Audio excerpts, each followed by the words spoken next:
Hello friends, welcome to unity kitchen. Unity કિચનમાં તમારું હાર્દિક સ્વાગત છે મિત્રો. ફ્રેન્ડ્સ, આજે આપણે બનાવીશું ચોખ્ખા ઘીની સુખડી, કારણ કે આજે શનિવાર છે અને ગામઠાવાળા દાદાને આપણે ધરાવીશું સુખડી, એટલે કે હનુમાન દાદાને આપણે સુખડી ધરાવીશું આજે. તો પ્યોર ઘીમાં મહુડી જેવી સુખડી કઈ રીતે બને છે દાણેદાર, તે આપણે જોઈએ. સુખડી બનાવવા માટે કઈ કઈ ચીજ વસ્તુની આવશ્યકતા છે એ પહેલાં તમને ડિસ્ક્લોઝ કરી દઉં, બરાબર? તો અહીંયા મેં આ વાડકી ભરીને અહીંયા ગોળ લીધો છે, બરાબર. આટલી જ સેમ વાડકીમાં 2 વાડકી જેટલો મેં આ ઘઉંનો લોટ લીધો છે, બરાબર, ઘીનો. અને આ સેમ 1 વાડકી આનું કમ્પ્લીટ મેઝરમેન્ટથી મેં પ્યોર ઘી લીધું છે, એટલે ચોખ્ખું ઘી લીધું છે, આપણું દેશી ઘી, બરાબર.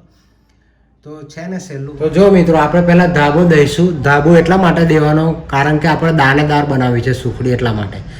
તો આપણે ધાબો દેવા માટે આપણે થોડુંક ઘી યુઝ કરીશું આમાં, અને એનું મોણ નાખીને થોડોક લોટ મિક્સ કરીશું, એટલે ગાંગળીઓ જેવું થશે. અને પછી આપણે આ ચારણીની મદદથી એને સારી રીતે ચાળી નાખીશું, એટલે ગાંગળીઓ નીચે પડી જશે એમાં, બરાબર. તો થોડુંક ઘી આપણે લઈશું આમાં. આ 2 થી 3 ચમચી જેટલું ઘી લીધું છે, આપણે મિક્સ કરી લઈશું.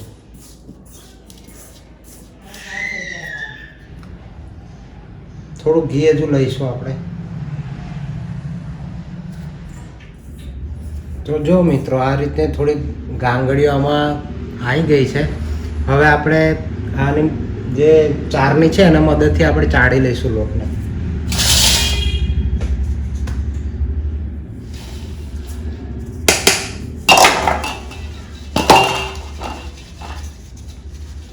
જો આવી ગાંગડીઓ જનરેટ થઈ જાય મિત્રો, જો. અને આમાંથી દાણા સારા પડે છૂટા.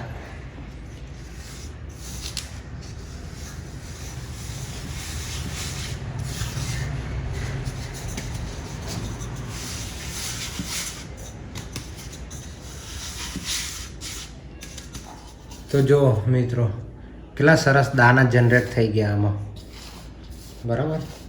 તો આપણે ગેસ પ્રગટાવી લીધું છે અને અહીંયા અંદર પ્યોર ઘી આપણે નાખી દીધું છે, એટલે ચોખ્ખું ઘી નાખી દીધું છે.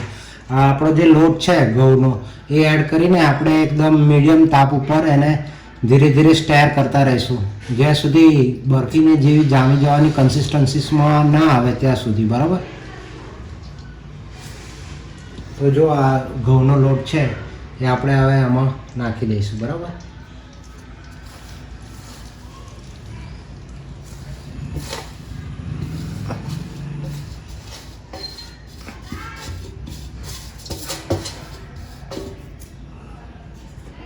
સ્ટેર કરીશું, બરાબર.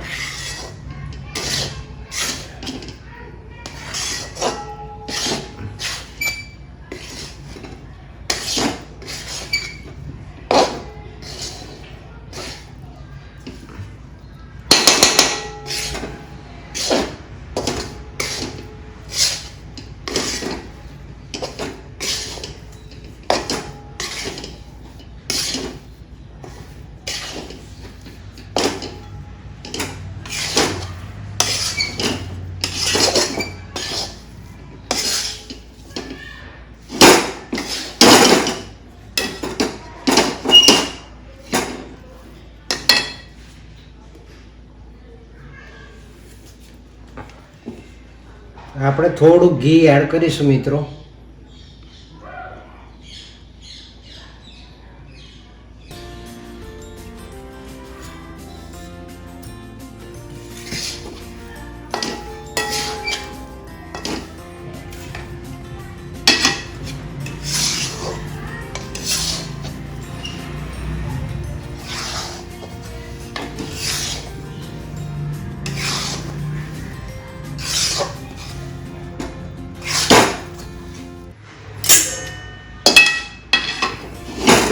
આમાં થોડુંક મેં ઘી બીજું એડ કર્યું છે મિત્રો, કારણ કે લોટ છે ને, લોટ ઉપર ડિપેન્ડ રહેતું હોય છે, એટલે બીજું 3-4 ટેબલ સ્પૂન જેટલું મેં ઘી બીજું ઉમેર્યું છે.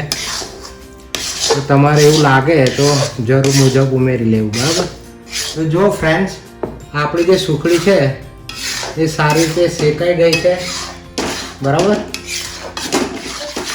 આ રીતની રાખવાની અને હવે આપણે એમાં જે આ ગોળ છે એ એડ કરી દઈશું. બરાબર, આ ગોળ રાખેલું છે મિક્સ કરી લઈશું.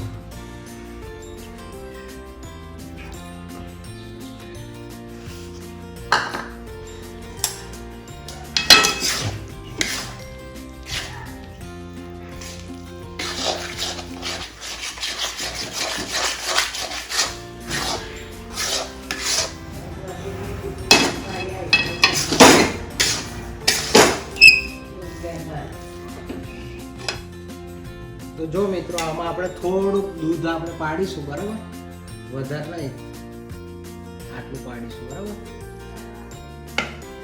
હવે મિક્સ કરી લઈશું સારી રીતે. બરાબર, સારી દઈશું. બરાબર, આપણી જે આવી ગ્રીસિંગ કરેલી થાળી છે આપણે ઘીથી ગ્રીસ કરી લીધી છે. બરાબર, એમાં આપણે ઠારી લઈશું, ટ્રાન્સફર કરી દઈશું. હવે આ મોટા વાસણમાં ટ્રાન્સફર કરી લઈશું. વાંધો નહીં આવે. જો બરાબર, એમાં સારી રીતે એ થઈ જશે. તો જો મિત્રો આવી રીતે એને ફેલાઈ દઈશું. બરાબર,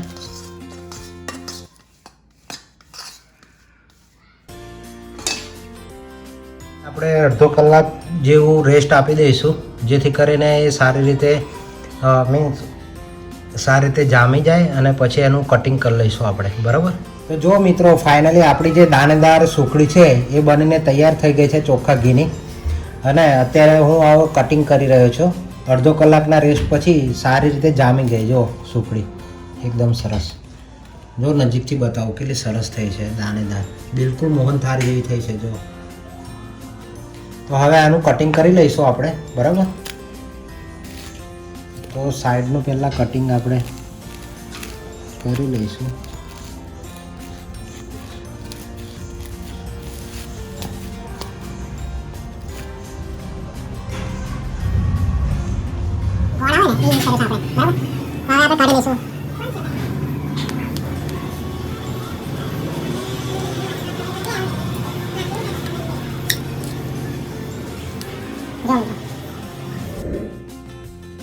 તો જો મિત્રો ફાઇનલી આપણી જે સુખડી છે ચોખ્ખા ઘીની એ આપણે ગામઠાવાળા હનુમાન દાદાને ધરવા માટે તૈયાર થઈ ગઈ છે. અને માતાજીને પણ ધરાઈશું. તો અત્યારે નવરાત્રિ ચાલી રહી છે, તો બધાને હેપી નવરાત્રિ. જો તમને નજીકથી બતાવું કેટલી સરસ આપણી સુખડી થઈ છે, એકદમ દાણેદાર, બિલકુલ મોહનથાળ જેવી.